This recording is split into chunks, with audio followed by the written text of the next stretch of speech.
ఆనంది తప్పు చేయలేదని నిరూపించిన సీను, జీవన కుట్ర బయటపడటంతో ఆనందికి క్షమాపణ చెప్పిన సునంద, ఆదిత్య. ఇదంతా ఎలా జరిగిందో వీడియో ద్వారా చూసేద్దాం. వీడియో అక్కడ స్కిప్ చేయకండి, చివరి వరకు చూడండి. పూర్తిగా మీకు అర్థమవుతుంది. వీడియోని లైక్ చేయటం, షేర్ చేయటం మర్చిపోకండి. మీ లైక్, షేర్ మాకు మంచి సపోర్ట్, ఇంకా ఎంకరేజింగ్గా ఉంటుంది. మొత్తం మీదకి చూసుకున్నట్లయితే కనుక ఆనంది అయితే పోలీసుల్ని తీసుకొచ్చి జీవన చేసినటువంటి కుట్ర మొత్తాన్ని బయటపెట్టి అరెస్టు చేయించి లాక్కెళ్తూ ఉంటుంది. ఇక అప్పుడు సునంద చాలా కోపంతో రగిలిపోతూ ఉంటే, అది అసలు నిజాయితీగా ఉండేవాళ్ళెవరో, మన కళ్ళ ముందు చాలా నీతి నిజాయితీగా కనిపిస్తూ వెనక గోతులు తవ్వుతూ కుట్రలు చేసేవాళ్ళెవరో తెలుసుకోలేని పరిస్థితుల్లో ఉన్నటువంటి మాతాశ్రీ, నీకిప్పుడు అర్థమైందా? పైకి ఒకరిని దోషులుగా చూపిస్తూ వెనక గోతులు తవ్వేటటువంటి నీ కోడలి గారి యొక్క రహస్యం అని అంటాడు చైతు.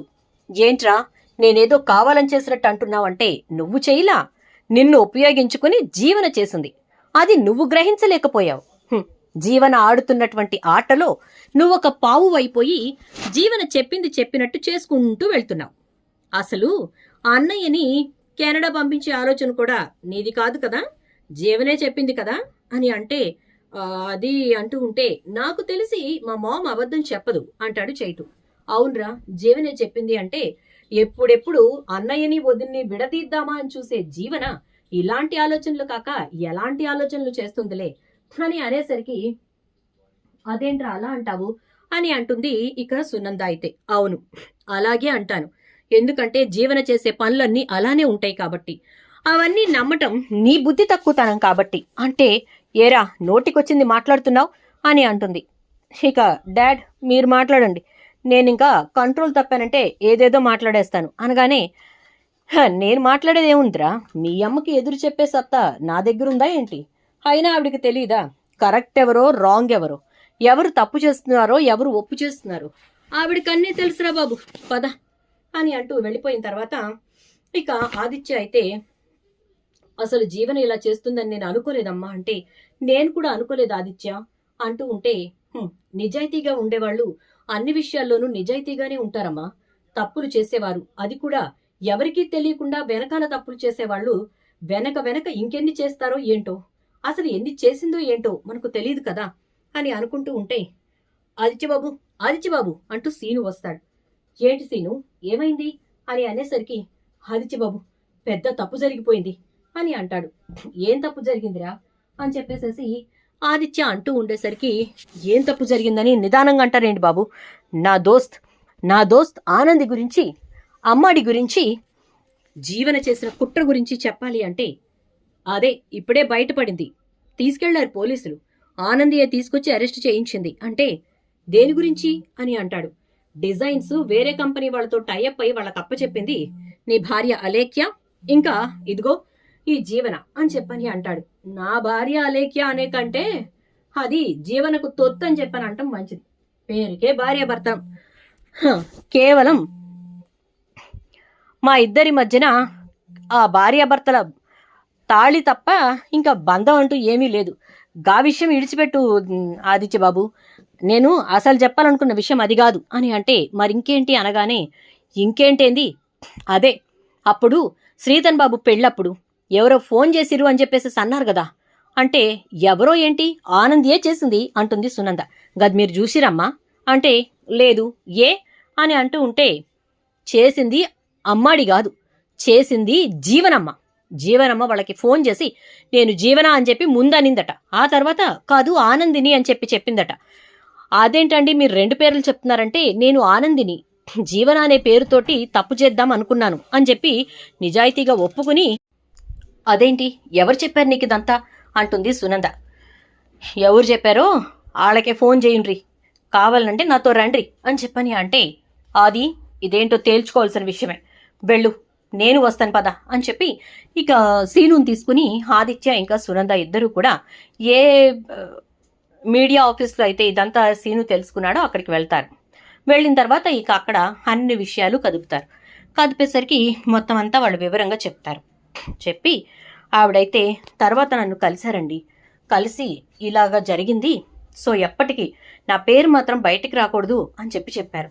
కానీ సీనుకి నేను ఈ నిజం ఎందుకు చెప్పానంటే, సీను నాకు ఒక పెద్ద సహాయం చేశాడు అని అంటాడు.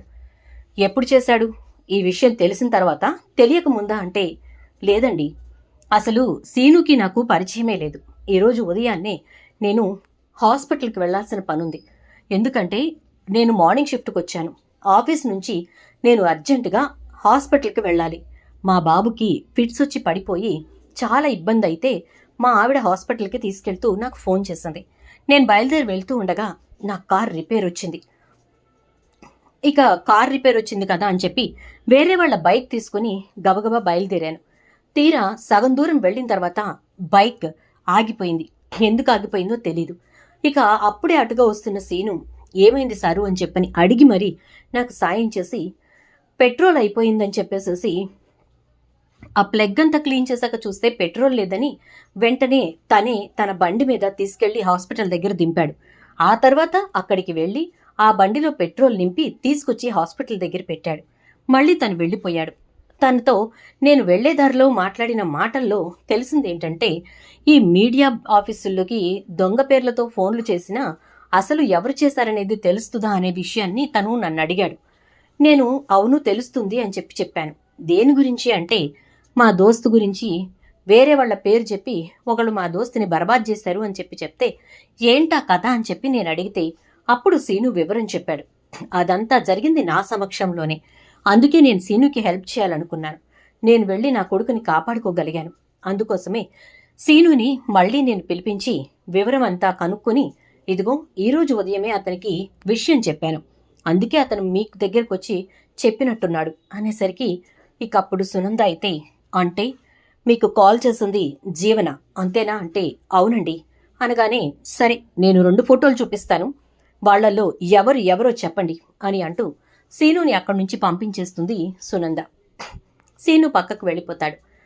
ఇక అప్పుడు ఫోటోలు చూపించేసరికి ఇదిగోండి ఈవిడే నన్ను కలిసింది, ఈవిడ పేరే జీవనాట, ఈవిడ పేరు అంటే ఆనంది పేరు ఉపయోగించుకున్నాను అని చెప్పిందంటే ఈవిడే ఆనంది అని ఎలా తెలుసు అని అనగానే ఆ రోజున ఆవిడ నాకు ఫోటో చూపించింది.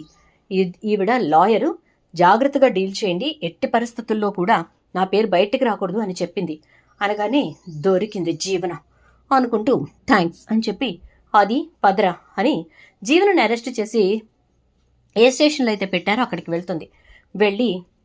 వెళ్ళిన తర్వాత సునందని చూసి, వచ్చారా అత్తయ్య గారు, బెయిల్ తీసుకొచ్చారా అంటుంది.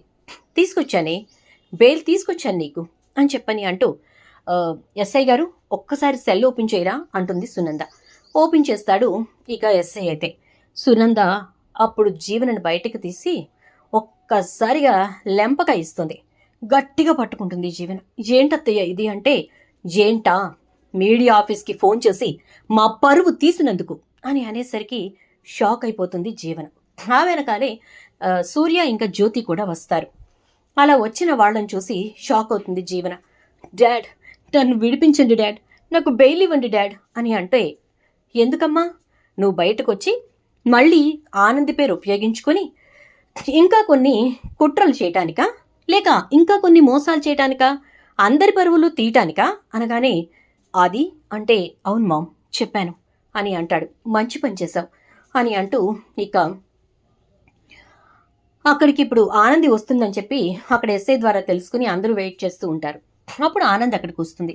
వచ్చి ఎస్ఐ గారు మీరు చెప్పిన పేపర్స్ తీసుకొచ్చాను, ఇదిగోండి బెయిల్ ఇవ్వండి అంటుంది. ఎవరికి అని సునంద అడిగితే జీవనకు అత్తయ్య గారు, సారీ జీవనకు మేడం అంటుంది. అదేంటి ఎందుకలా అని అంటుంది ఇక సునంద.